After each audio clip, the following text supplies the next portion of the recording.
I wanted to make a film where we have two completely different environments.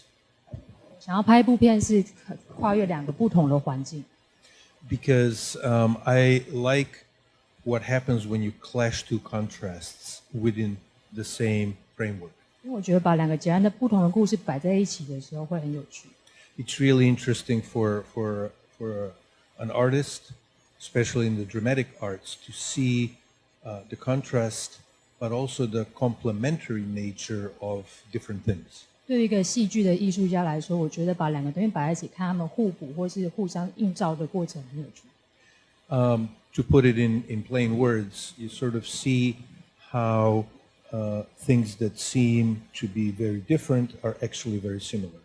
简单来说，就好像两个事情看起来截然不同，但是好像又其实非常相似。Or you could see how people, in spite of all the change, actually don't change. 就好，结果也可以看到，大家经历一番的变化之后，结果还是完全没有改变。So that's as far as setting the film into completely different environments. 这就是为什么我想要把故事分属在两个完全不同的时空环境。And I've done it in other films I did before. There was one where I had part of the film was in the Ottoman Empire and the rest was in New York City today. 我拍的其他作品有类似的状况，就是一部分的故事是在讲鄂图曼土耳其帝国，另外一个场景则是在纽约。Or part of the film was in the Macedonian mountains and the rest was in London. 或是一个是在马其顿的山区，另外一个是伦敦市区里的故事。So that's the structure, but ultimately I'm really interested in the human emotions and human joy and sorrow and desire. And that's what the film is about. 所以撇开结构的部分，我更想谈的是人的欢乐，还有忧愁，还有他们渴望的东西是什么。这就是我的电影想要讲的东西。Yeah, sure, but I mean, it unifies the three parts. 我把这三部片连在一起。But it could have as well been a stone.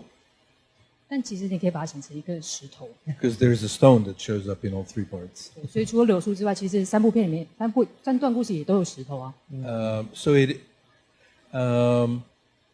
the reason I went with Willow is because traditionally with different Slavic nations, the willow represents a number of issues. 所以用柳树其实是因为在各个斯拉夫语系的国家中，柳树都有象征不同的意涵。And because the branches bend but they don't break. 因为柳枝是弯曲的嘛，但是它是弯而不折。The branches go all the way down almost to the root, forming almost a circle. 所以柳树的枝条一路垂到地面上，就快要碰到它的根部，就好像形成了一个圆圈。But ultimately, it's it's just a symbol, which is the cherry on the top. That is not what makes a film work or break.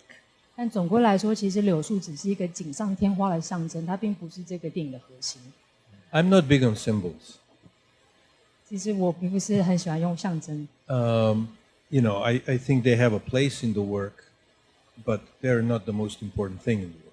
虽然在作品里面的确会用到这个手法，但它并不是最重要的事。And I'm very happy if people find different meanings for the same symbol. 如果大家对同样一个象征有不同的解读，我觉得那是很棒的事。And yes, the willow tree can definitely be understood as a symbol of reproduction. 的确可以把柳树想成跟生育有关。Especially since it has in nature, it has a peculiar way of reproducing the tree. 尤其从自然的角度来看，其实柳树生殖的方法也是很有趣、很奇怪。And the motto of the film is, "Mother is not the one who gives birth." Mother is not the one who conceives. Mother is the one who loves. 如果要为这部片下一句注解的话，那应该说，所谓的母亲并不是孕育生命的那个人，而是付出爱的那个人。So through the issue of having children or thirsting to have children, we're talking about loyalty and love, even more so. 所以在谈论生儿育女的这个渴望的时候，其实更想要谈的是忠诚还有爱这种情感。Sure, that's a great question. They are in different circumstances. 这是个好问题，他们两个其实面对不同的处境。Part of the reason is, yes, because in medieval times, the way people expressed themselves was a little more raw and a little more direct. 的确，在中古世纪，人类表现感情的方法是比较原始，也比较直接的。The body language was different. 肢体语言也不一样。But ultimately, it's not a major difference. 但其实也没有真正那么大的差异。 It's just a difference of style. 只是风格跟方法不一样。The two scenes are different in that in the scene in the medieval times, she's at the moment of discovering the tragedy. 这两颗镜头很不一样，在中古世纪那一刻，他是在发现了死掉的那一刻。In the middle story, we see Rodna sometime after she has lost the babies. 而在第二段镜头那一颗镜头，他的母亲是看到他已经在失去儿子之后 Probably about half a day, 5-6 hours after it has happened. 所以可能已经是半天之后或5-6个小时之后，我们才看到他的表情。Also, her relationship with her husband at that moment is really complicated. 而且他当下跟他先生的关系非常的复杂。She doesn't know what to do. 他不知所措。Obviously, she will have to tell him, but she's not prepared to tell him at that moment. 当然他必须要告诉他先生实情，可是他还没有准备好要在那一刻告诉他的先生。So she's trying to hide it, even though she will not be able to hide it. 所以他必须要试图掩饰他的感觉，虽然他还是掩藏不住。And it's interesting that you bring up this scene. 所以我觉得你提到这一点非常有趣。Because that's the only scene in the film which we shot twice. 因为那次我们唯一拍了2次的镜头。We shot it at the beginning of the filming of the contemporary part. 那其实是我们在拍现代故事的时候拍的第一颗。When the actors were not quite ready yet. 所以当时演员还没有完全准备好。And we knew that it was okay, but it wasn't great. 所以我们觉得那颗镜头虽然还 OK， 可是还是不够完美。By the end of the shoot, we had saved the day. 所以到最后一天，我们还有多出1天的时间。We were faster than our schedule. 超出我们的 schedule. So we went back and shot that scene. 于是我们就决定再拍一次。And we were very lucky. The light was beautiful. 我们运气很好，那天光很美。I took out most of the dialogue. There was a lot of dialogue, and now I just threw it out. 那颗镜头里本来有很多对话，但我决定把它们都拿掉。And let the actress do most of the work with her performance. 所以就让女演员自由跑。First, I'll answer the easy question. 从简单的问题开始。Yes, his last name is Kuzmanovsky. 对，那个计程车司机的最后他的姓是 Kuzman， which is derived from the first name Kuzman. 就跟第一段那个小孩名字一样。And the implication is that it's possible that he is the great grandson. 你的确可以把它想成第二段是他的曾孙，是他的祖先这样。Even though we would never know. 但是我们也不会有一个明确的答案，没有人知道。As far as the first story versus the second and the third story, the intention for the film was to start in a sort of a simple way. 至于要把第一个故事跟2、3故事我们是想要把它做一个对比，但是用简单的方式来对比。The relationships in the first story are quite simple. 所以在第一段的情感关系比较简单。In the second story, they get more complicated, and in the third story, they're really complicated. 第二个故事就变得有点复杂，第3个就更复杂了。Same goes for how the stories relate to each other.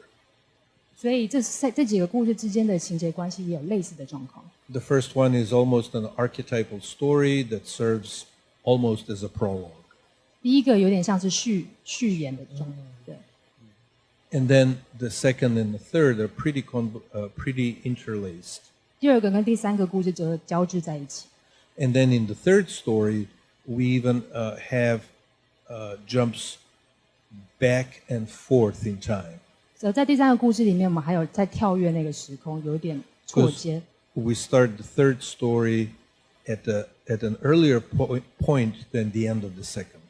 所以第三个故事其实在第二个故事中就已经开始， But then go further than the end of the second.